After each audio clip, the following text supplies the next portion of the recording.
Darwin টেস্টে দুর্দান্ত দলগত নৈপুণ্যে অস্ট্রেলিয়ার বিপক্ষে ঐতিহাসিক ৯ উইকেটের জয় তুলে নেয় বাংলাদেশ।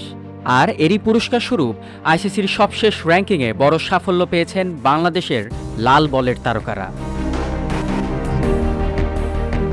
দীর্ঘ ৯ বছরের টেস্ট ক্যারিয়ারে ৪৩ ম্যাচে ৯টি সেঞ্চুরি করেছেন নাজমুল হোসেন শান্ত, কিন্তু কখনোই জায়গা করে নিতে পারেননি সেরা ২০-এ।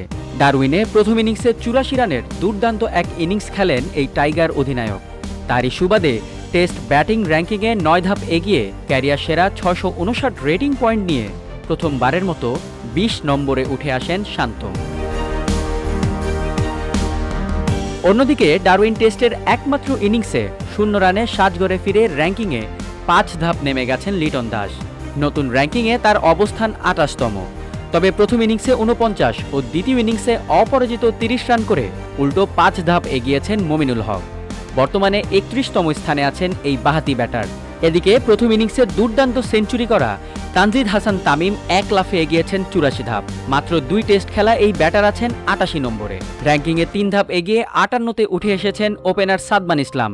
আর প্রথম ইনিংসে ৬৫ রানের দারুণ এক ইনিংস খেলে ৫ ধাপ এগিয়ে ৫৯তম স্থানে উঠে এসেছেন মেহেদী হাসান মিরাজ।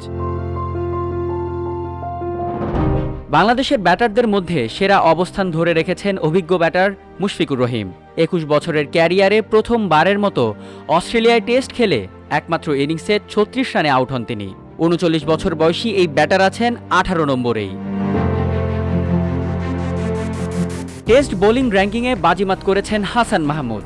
ডারউইনে ৯ উইকেট নিয়ে ম্যান অব দ্য ম্যাচ হওয়া এই টাইগার বোলার ২৬ ধাপ এগিয়ে ক্যারিয়ার সেরা ৫০৩ রেটিং পয়েন্ট নিয়ে উঠে এসেছেন ৩৮তম স্থানে। অন্যদিকে দ্বিতীয় ইনিংসে ৫ উইকেট নিয়ে ৩ ধাপ এগিয়ে ২৮তম স্থানে উঠে এসেছেন মিরাজ। ডারউইনে মাত্র ১ উইকেট পেয়ে ১১তম স্থান ধরে রেখেছেন তাইজুল ইসলাম। ৩ উইকেট নিয়ে মাত্র ১ ধাপ এগিয়েছেন তাসকিন আহমেদ। টেস্টের ব্যাটিং ও বোলিং র্যাঙ্কিংয়ে উন্নতি হলেও অলরাউন্ডারদের র্যাঙ্কিংয়ে ৩ নম্বরেই আছেন মিরাজ, যদিও তার রেটিং পয়েন্ট বেড়ে হয়েছে ৩২০।